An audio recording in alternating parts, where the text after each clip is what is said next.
Hi guys, we're here to talk about Act 4 of Othello. So I want to get started. This is directly after they have decided, Othello has decided that she has cheated on him without any proof necessarily, but the suggestion of proof. So in Act 4 is the falling action. So we're going to find out if there's any actual proof and how the story progresses into the end. This is a shorter act, which that fourth act usually is, just because it's carrying you through to tie up loose ends. So I'm going to share the screen with you here.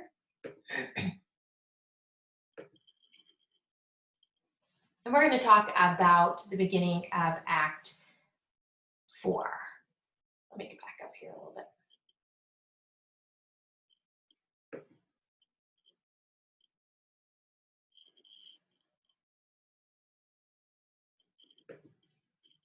So at the beginning of Act 4, we have Iago and Othello trying to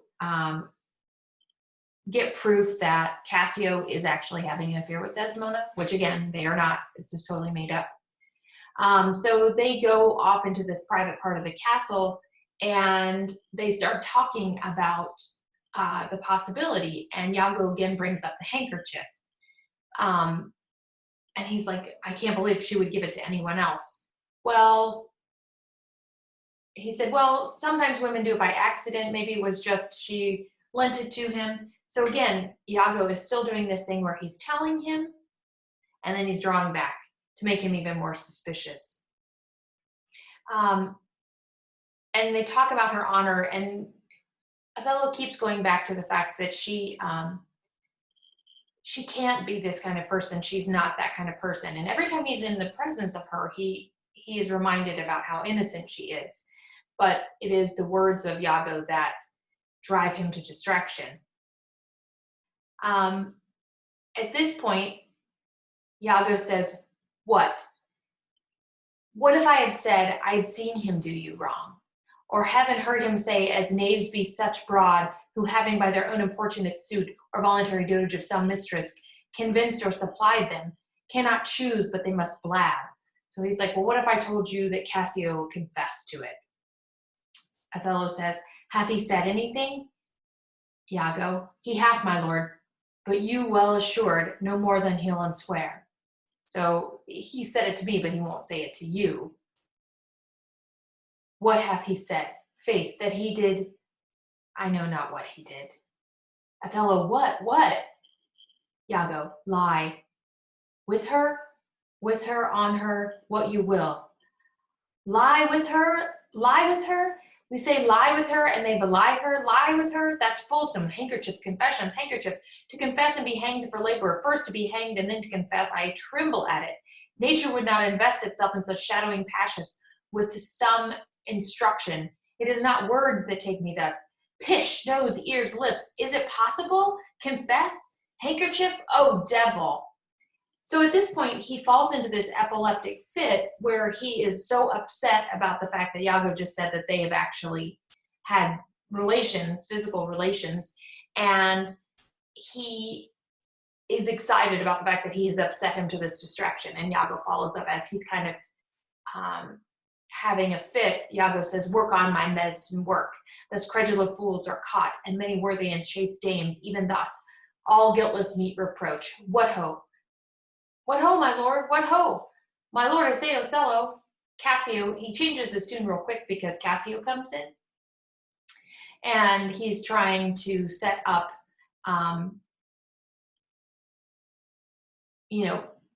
the revealing of Cassio's guilt, even though that's not true.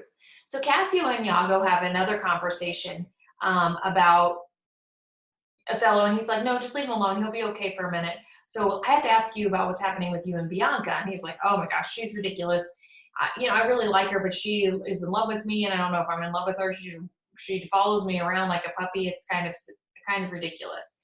And so he keeps them on this train of thought. And he's like, well, come back and talk to me later about it. Let me check on Othello, and then you come back and tell me all about this whole affair with Bianca. And so Cassio leaves, and Othello's like, how are you? Have you hurt your head?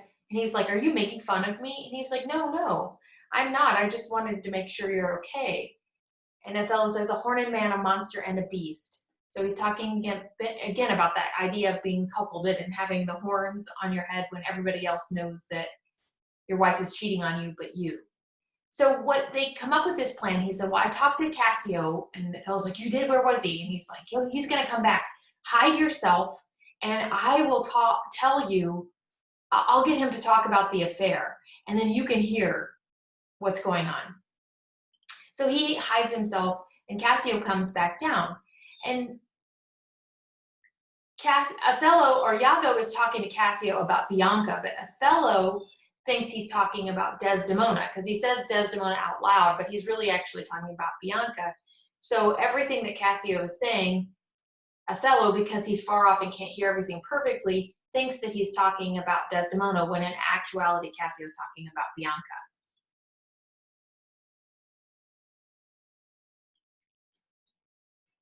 In comes Cassio.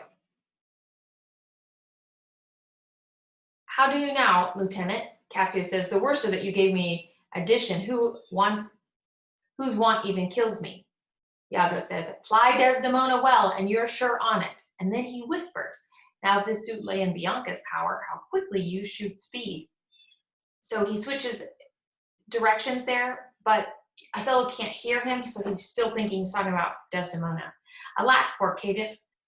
Look how he laughs already, Othello says. So he thinks, Cassio's just like, oh my gosh, goodness, this girl's ridiculous. But again, Othello thinks that he's talking about Desdemona, and he's even more upset. Iago says, I never knew a woman love a man so. Cassio, alas, poor rogue, I think in faith she does love me. Othello, now he denies it faintly and laughs it out loud. So every time, this whole joking scene that's going on between Iago and Cassio about Bianca, and she just being kind of loud and very verbal about her love for Cassio, and Cassio doesn't really love her. He just, he's dating her, but she doesn't have any plans to marry her. But as all this time, Othello thinks that he's not only dishonoring Desdemona by the affair, but also dishonoring her and saying that she's silly and ridiculous, and he doesn't even care about her, which makes the insult even worse. So something happens here that neither one of them expected. As they're talking and joking about Bianca, lo and behold, Bianca enters. She comes in and says, what do you mean by this of haunting me? Cassio says. Bianca says, let the devil and damn haunt you. What do you mean by this same handkerchief you give me even now? A likely piece of work that you should find it in your chamber and not know who left it there. This is some minx's token. I must take out the work. There, give it to your hobby horse, wheresoever you had it. I'll not take out work on it. So she shows up with the handkerchief, and neither one of them expected that. And so now Othello has ocular proof. He has the proof. He sees the proof of the handkerchief, saying that Cassio had it, and here Cassio had given it to his girlfriend, another woman, and she's suspicious of him having an affair. So all these things together solidify Othello's suspicions, or the ruse that, the trick that Iago is trying to portray. And it worked out better than he expected. And the whole point of her speech is, she's like, I'm not going to just be your toy. You have to treat me with respect, and I'm not going to take this handkerchief and copy it, make myself another one when this belongs to another woman. Cassio doesn't know where it came from, and he thought it belonged to her. So there's all kinds of misinformation and confusion that's happening with this handkerchief, when Amelia is the one who knows where it came from. And if she had just been able to say that, there wouldn't have been a problem. But again, she doesn't reveal that either. So they go back and forth, and he says, well, I'm sorry, don't be mad at me. And she's like, no, if you want to make things up to me, you come and see me at dinner, and you better make it up to me. And so she runs off, and Cassio goes after her because he says she's going to wail about the streets. And Iago says, okay, no problem. So Cassio leaves, and Othello comes out of his hiding place and says, How shall I murder him, Iago? Iago says, did you perceive how he laughed at his vice? Othello, oh, Iago. Iago, and did you see the handkerchief? What was mine? Othello says. Iago, yours by this hand, and to see how he prizes this foolish woman, your wife. She gave it him, and he hath given it to his whore. Othello, I would have him 9 years of cooling, a fine woman, a fair woman, a sweet woman. Iago, no, forget that. And here Othello has changed his tune about her. He really decides at this point that he's going to kill her for her indiscretions. Although he's still conflicted, he says, I let her rot and perish and be damned tonight, for she shall not live. No, my heart is turned to stone. I strike it and it hurts my hand. So I have to, all my feeling is gone, and I can even pound my chest and it's solid there. I can't have any more emotion towards her. Oh, the world hath not a sweeter creature. She might lie by an emperor's side and command him task. Even he still has this, he knows she's beautiful and sweet, but it's that false face that can make anybody do exactly what she wants and no one know that she's being deceptive, even though she really isn't, but Iago makes it seem that way. So at this point, they make a pact to kill Desdemona. And he says, I will murder her and murder her. Get me some poison, Iago. I will murder her tonight. Get me some poison, Iago, this night. I'll not expostulate with her, lest her body and beauty unprovide my mind again this night. But Iago says, to add more insult, no, don't do it with poison. Strangle in her bed, even the bed she has contaminated. So he actually makes Othello do it personally, like strangle her with his own hands, because therefore, when he kills her, it's him actually doing it, not some substance. And he says yes. And then he tells Iago, let me hear that Cassio is no more. And they, by midnight, which is the witching hour, remember, that they are supposed to kill Cassio. Iago's killing Cassio, and Othello kills Desdemona. And so we move into the next scene, and Lodovico has come there's word that comes that Lodovico has come back to bring news from the capital. And so Lodovico says he brings a letter, and he brings a letter about two things. He brings a letter that says that Cassio is supposed to remain and rule in Cyprus, and that Othello and Desdemona are actually supposed to come back, partly because her father has died of a broken heart, and she's supposed to come back to the family. As he's relating the information, Lodovico asks how Desdemona is, and she says, oh, what's the good news? What's the news, good cousin Lodovico? Iago says, I am very glad to see you, Signor. Welcome to Cyprus. Lodovico says, I thank you. How does Lieutenant Cassio? Because he's not with them. And Iago says, live, sir. And Desdemona says, cousin, there's been a fallen between him and my lord, an unkind breach, but you shall make it well. Othello, are you sure of that? Desdemona, my lord? Othello, this fail you not to do, as you will. Lodovico says, he didn't call you, he was busy with the paper. So there's whole exchange. She's trying to respond to Lodovico, and Othello thinks that she's talking about Cassio, and the more she talks about him, the more he thinks that she's talking openly about having an affair, and it angers him. And so she talks about the fact that she says, I'm most unhappy when I do wish to atone them for the love I bear to Cassio. Othello says, fire and brimstone. Desdemona says, my lord? And Othello says, are you wise? She approaches him, and he asks what she's talking about. And she's like, did I anger you? I'm sorry, I wasn't meaning to. And at this point, he slaps her across the face because he thinks that she is being so rude and bold in admitting that she loves Cassio in front of everyone and in front of him. However, Lodovico, her cousin, stands up to him and he says, you know what, this is not appropriate. I wouldn't believe I would ever see me. Your story is a true love story that's defeated all the odds, and now you treat my cousin like this? Apologize to her. That's not appropriate. And pulls rank on Othello. And so he tells Desdemona to go away, to go to bed, and to dismiss Emilia, so she has to be there alone. And she says, okay, I'll do whatever you say. And we find out later that as they walk, Iago reveals the problem that what happened between Cassio and Othello. So as we move into Act 4, Scene 2, Othello approaches Emilia later on and says, have you seen anything happen between them? And Emilia says, no. And nor did I ever suspect it. He said, but you've seen Cassio and she together. And he said, yes, but then I saw no harm, and I was there, and I heard every single ill syllable they said together. Never did you leave them? No, I never left them. They were there. I was always with them. They have never spent any separate time together. And he's like, even to get her something, she's like, no, anytime she's talked to him, I have been present. And he's like, well, I guess that's strange, but you're a woman, and so you're going to lie for another woman, so I can't trust you. So she leaves, and he tells her to go get Desdemona and bring her back. And Desdemona's still visibly upset from being smacked, and she's been crying, and she asks him, well, what do you want, my lord? I'm here at your service. And he says, let me see your eyes. Let me see if you're lying to me. And she says, what have I done? What have I done that to cause you to be so upset with me? And he says, you have been unfaithful. And he calls her a strumpet, and he calls her a whore. And she's like, that's not fair. I don't deserve this. You shouldn't be calling me those names. And he says, come on, damn thyself. Keep lying to me. And she's like, I am not lying to you.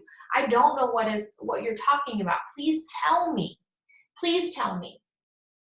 What did I do? And at this point, Othello has a soliloquy. So he has this speech that's like in his head. It's an inner monologue. And he steps to himself, and he's not acknowledging the audience. He's not acknowledging any other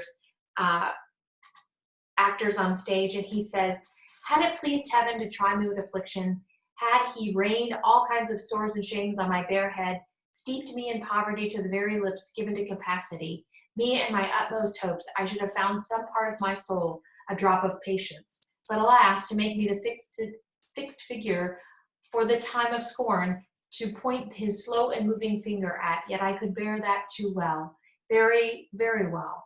But there, where I have garnered up my heart, with either I must live or bear no life, the fountain from which my current runs or else dries up be discarded thence. Or keep it as a cistern for foul toads, and to not engender it. Turn thy complexion here, patience, thou young and rose-lipped cherubim, I there look grim as hell. So he makes a point kind of as a voiceover, as his inner monologue. If he had just been patient, if he had just listened to her, then things wouldn't have happened. The next couple of things that are going to happen would not have happened the way that they did. And again, she thinks that she's done something that she doesn't even know about. And he tells her that, again, he calls her a whore, and he pays her money and says that he's leaving her, and tells Emilia not to let her out of his sight. And he leaves, and Emilia says, why? What is going on? And she says, I don't know. But he told me that you have to leave me alone tonight, and I have to be here by myself. So she calls Iago in, and Emilia says, he's like, what do you want, Emilia? And she says, will you please come help us? He just called Desdemona a whore. And he's like, oh, why did he call her that? And she goes, I don't know. I swear I'm not that. And he's like, no, don't weep. We'll fix it. Even though he knows the whole time, and he is the reason for all of this, he doesn't let it in. It doesn't let them know. So he leaves, and she's left to talk to Emilia about this idea of women who actually would do something, would cheat on their husbands in order to get advantage. And she doesn't believe that there's really any women that are like that. But Iago says he will help, and he leaves. And then they start talking about the relationship between women. So they leave and go back to their room after they've talked to Iago. And Rodrigo, of course, who's been skulking around and been left kind of forgotten about, Shakespeare's got to bring him back in and resolve the conflict with him. So he says, I don't think you've dealt with me fairly. I do not find that thou dealst justly with me, as Rodrigo says. And he's like, oh, what are you talking about? He says, every day thou daftest me with some device, Iago, and rather, as it seems to me now, keepest me from all conveniency, that then suppliest me with the least advantage of hope. I will indeed no longer endure it, nor I am yet persuaded to put up in peace what I already have foolishly suffered. He's like, I'm not going to take it anymore. And he says, oh, well, wait a minute, Rodrigo. And he's like, no, you know what? I am not going to do this anymore. I am going to tell Desdemona the truth, and if she'll repair me and give me a ticket back to Athens, to Venice, I will tell her the whole truth of the entire plan, and I will leave her alone forever. And of course, Iago can't have him do this. So he's like, okay, do it. And he's like, what do you mean? He's like, but you're just being impatient, because if you would just be a little bit more patient. And he's like, yeah, but you keep telling me that. And Iago says, why now I see the metal in thee, and even from this instant do I build on thee a better opinion than ever before. So he uses flattery here. He's like, oh, I see that you're really serious, and I can see that you're really tough, and I'm going to take it seriously. Give me thy hand, Rodrigo. Thou hast taken against me the most just exception, but yet I protest I have dealt with you in the most directly in this affair.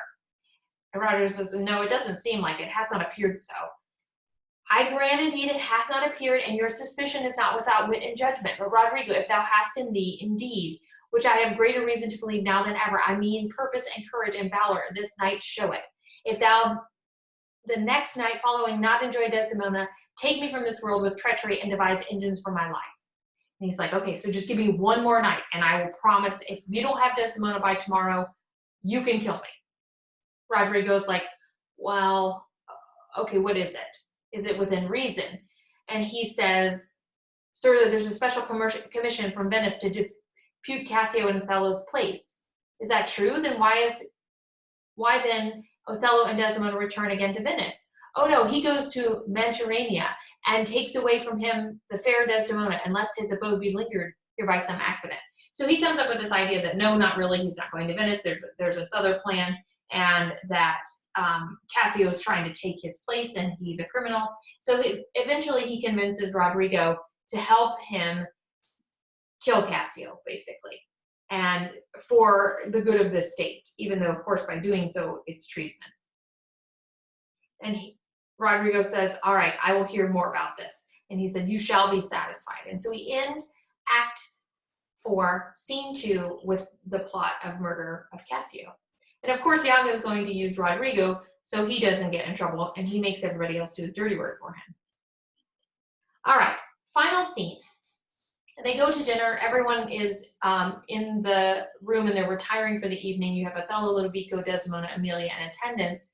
And Lodovico says, good night. He said, will you walk with me a while? And Othello sends Desdemona to bed. And he says, dismiss Emilia and wait for me. And she goes, why? And he said, just do what I say. She's like, okay. So Emilia goes to bed, and Othello and Lodovico and the attendants walk around, and he says he will return incontinent. He hath commanded me to go to bed and bade me to dismiss you. Emilia says, dismiss me? It was his bidding. Therefore, good Emilia, give me my nightly wearing and adieu. We must not displease him now. I wish you had never seen him, Emilia says. Desdemona says, I don't. I still love him. And no matter what, I will do my grace. So she asks her to help her get ready for bed. And as she's getting ready for bed, she recalls the story about her mother's servant my mother had a maid called Barbara. She was in love, and she loved proved mad and did forsake her. She sang a song of willow, an old thing 'twas, but it expressed her fortune, and she died singing it. That song tonight will not go from my mind. I have much to do, but to hang my head all at one side, and I sing it like poor Barbara. Prithee dispatch. So this is obviously foreshadowing of Desdemona's death, and she has that song that her mom's maid, who was in love with a man who proved mad and murdered her, died, and she died singing that song, and now that song is stuck in Desdemona's head, which is a premonition by Shakespeare and to the audience to show that bad things are to come. So as they're getting ready for bed, she dismisses her, and then she's like, well, will you help me get ready for bed and just make sure everything's right? And so Amelia stays and helps her, and they have a conversation about men. And Desdemona sings this song. The poor soul sat sighing by a sycamore tree, sing all green willow, her hand on her bosom, her hand on her knee, singing willow, willow, willow. The fresh streams ran by her and murmured her moans, sing willow, willow. Her salt tears fell from her and softened the stones. Lay by these, sing willow, willow, willow. Prithee hie thee, go come anon, sing all green, and willow must be the garland. Let nobody blame him, to his scorn I approve. Nay, that's not next. Hark, who is it that knocks? Amelia says, it's the wind. So you have the kind of the wind is knocking outside. She has this very sad, ominous song stuck in her head. And they end their conversation talking about women, if women will cheat. And Desdemona is so naive that she thinks that they won't. And Amelia answers her and says, yes, a dozen maybe, and as many to the vantage as the world would store they played for. But I do not think it's their husbands' faults if wives do. I do think it's their husbands' faults if wives do fall. Say they slack their duties and pour treasures into foreign laps, or else break out in peevish jealousies, throwing restraint upon us, or they strike us, or scant our farmer having in despair. Why, we have galls, and though we have some grace, we have some revenge. Let husbands know that their wives have sense like them, and see and smell, and have palates for both sweet and sour, as husbands have. What is it that they do? Why do they change us over for others? Is it sport? I think it is. And doth affection breed it? I think it doth. It's frailty that thus errs. It is so too, and have not we affections, desires for sport and frailty as men do? Then let them use us well, else let them know the ills we do, their ills instruct us so. So we come to the end of the scene, and she says, you know what? If women do ever make any mistakes, it's because of men, because men drive them to distraction. And women and men are equal, and they have the same drives and the same passions and the same things. So for men to think that they don't is their own mistake. And if they cause problems, they've brought it on themselves. And Desdemona says, good night, heaven me such usage send, not to pick from bad, but my bad to mend. So we end Act 3 with this idea that revenge, danger, murder, all kinds of treachery is going to happen. And that builds us up to the murders and death in Act 5. Please let me know if you have questions. Post them via Remind or on the website. Good luck.